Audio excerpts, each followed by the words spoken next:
Welcome to today's Explainer. When we talk about the modern cybersecurity battleground, things get absolutely fascinating. We aren't just talking about your typical software bugs today. Nope, we're going way deeper, looking right at the very foundation of your network. We're going to explore vulnerabilities ranging from the physical, tangible devices you can actually touch, think of that as your physical fortress, all the way up to those invisible, incredibly complex virtual high-rises that pretty much power every modern enterprise environment today. It's a wild ride, so let's get into it.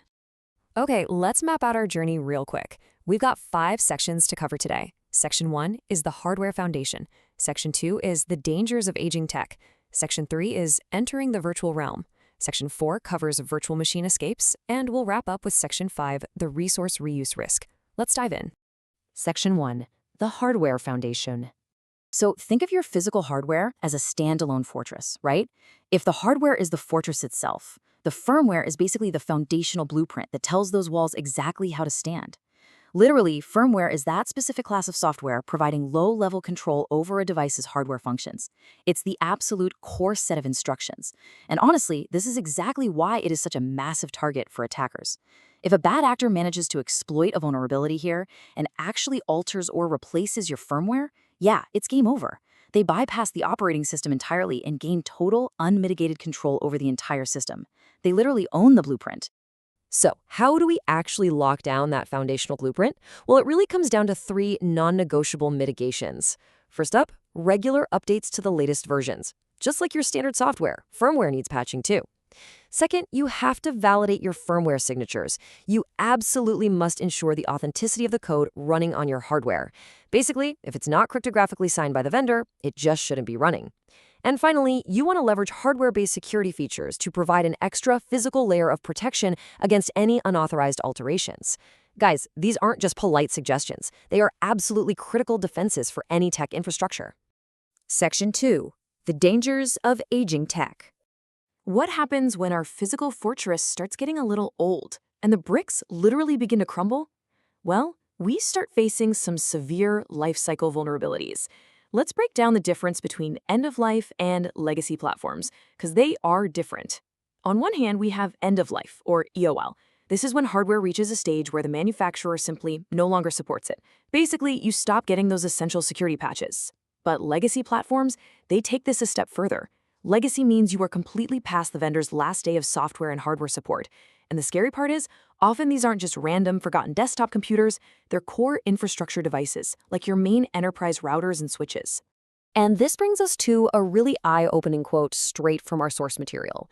It notes, "You might be surprised at the number of small, medium, and large organizations that are still using legacy platforms and devices." Talk about a shocking reality check, right? If you're running legacy devices past that absolute last day of support, it is almost a guarantee that you are running vulnerable devices. Why? Because vendors are simply no longer investigating or patching security flaws for them. The threats out there are constantly evolving, but your core infrastructure's defenses are just permanently frozen in time. We have to deal with this proactively. Step 1 is straightforward, though sure, it requires budget and planning. You need to proactively replace or upgrade that EOL hardware to ensure all your components remain current and actually supported. But you might be wondering, what about those legacy systems you absolutely cannot replace right now because of some operational constraint? Well, that brings us to step 2. You must segment them. Put them on an isolated network or entirely air-gap them away from your critical systems. Look, if the device has a permanent target on its back, you have no choice but to lock it in a vault. Section 3, entering the virtual realm. All right, we are now leaving that single-tenant physical fortress completely behind and moving into the modern, invisible high-rise apartment building.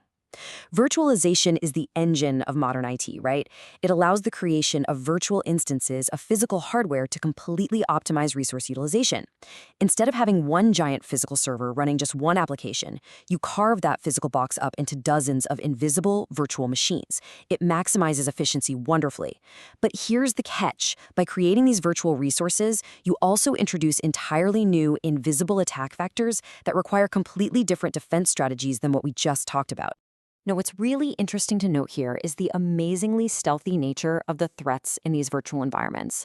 Specifically, we're looking at the hidden risk of steganography. This is where attackers literally hide malware inside standard image files, or they exploit vulnerabilities in how those images are actually rendered on the screen. And because virtual environments are incredibly dynamic, constantly spinning up new instances and tearing them down, these hidden threats can spread like wildfire. So what's the mitigation? You have to keep all software and operating systems continuously updated, and you absolutely must deploy robust endpoint detection and response, or EDR, to catch exactly what traditional antivirus is going to miss. Section 4, Virtual Machine Escapes. So that brings us to one of the absolutely most severe threats in this invisible high-rise. We need to understand exactly what a VM escape actually is. So the crucial point is this. Imagine you're in that apartment building.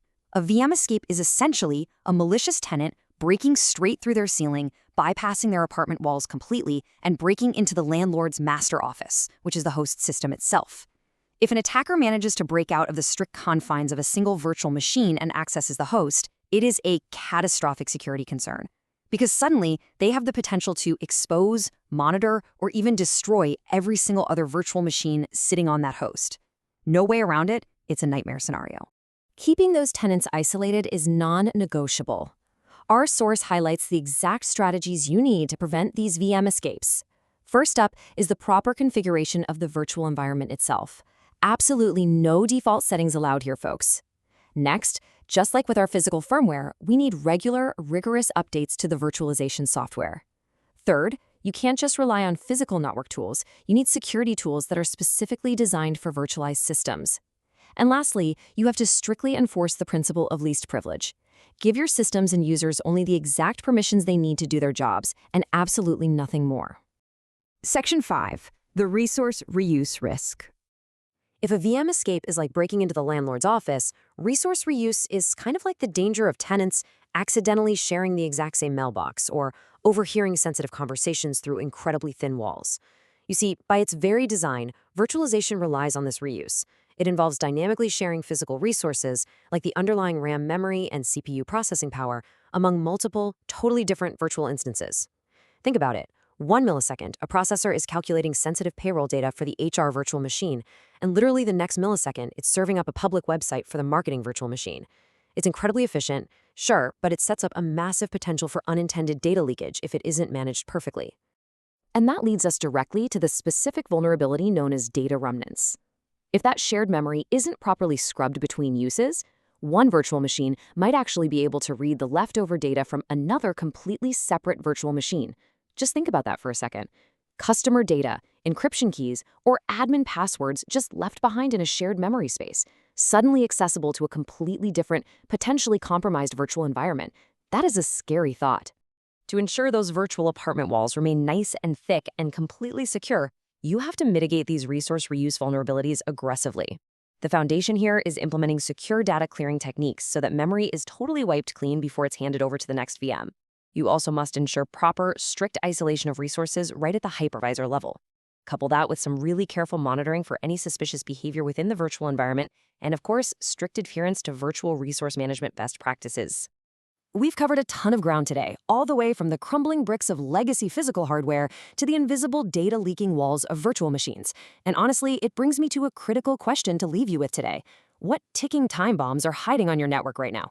Are there unpatched firmware blueprints just sitting in your server racks? Is there a legacy core router that hasn't seen an update in 5 years? Or maybe a virtual machine that isn't quite as isolated as you thought?